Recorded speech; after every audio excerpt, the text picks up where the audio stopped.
കണ്ടോ ഫ്രഷ് പച്ചക്കറി. ഇതിപ്പോൾ നമ്മൾ പറിച്ചിട്ടുള്ളത് നമ്മളെ ഫാം സ്റ്റേഷനായ farm stay B, C and L, ഈ 3 ഫാംസ് വരുന്നത് ഇതിന് തൊട്ടടുത്താണ്.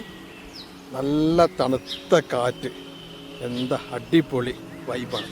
ഈ കാണുന്നതൊക്കെ ബീട്രൂട്ടിൻ്റെ കൃഷിയാണ്. ഓക്കെ, അതിൻ്റെ അപ്പുറം കാണുന്നത് കോളിഫ്ലവറാണ്. ഒണിയൻ സ്പ്രിങ്സ്, സെലറി എന്നൊക്കെ പറയും, അതിൻ്റെ കൃഷിയാണ്.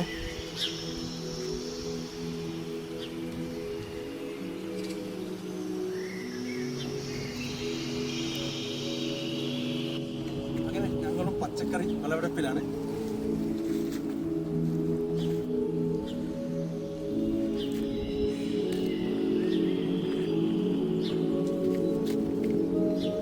നിങ്ങൾ വിചാരിക്കും ഞാൻ ഇന്ത്യയിലോ അല്ലെങ്കിൽ വേറൊരു രാജ്യത്താണെന്നല്ലോ. ഇത് നമ്മൾ ഇവിടെ തന്നെയാണ്. ദുബായിൽ നിന്ന് വെറും 50 മിനിറ്റ് ദൂരമുള്ളൂ ഈ പച്ചക്കറി തോട്ടത്തിലേക്ക്. ഇവിടെയാണ് നമ്മുടെ ഫാം സ്റ്റേഷൻസ് റിസോർട്സ് ഒക്കെ വരുന്നത്, ഈ സെയിം ഏരിയയിലാണ്. അപ്പോൾ ഫാം സ്റ്റേഷനെ പറ്റിയിട്ടും ഇതുപോലെയുള്ള നാച്ചുറൽ ആയിട്ടുള്ള ഫാം ലൊക്കേഷൻ കാണാൻ വേണ്ടിയിട്ടും നിങ്ങൾ എന്ത് ചെയ്യുക വെച്ചാൽ നമ്മുടെ പേജ് ഫോളോ ചെയ്യുക. പിന്നെ ഫാം സ്റ്റേഷനെ പറ്റി കൂടുതൽ അറിയാൻ വേണ്ടിയിട്ട് ഈ താഴെ കാണുന്ന നമ്പറിൽ നിങ്ങൾ മെസ്സേജ് അയയ്ക്കുക.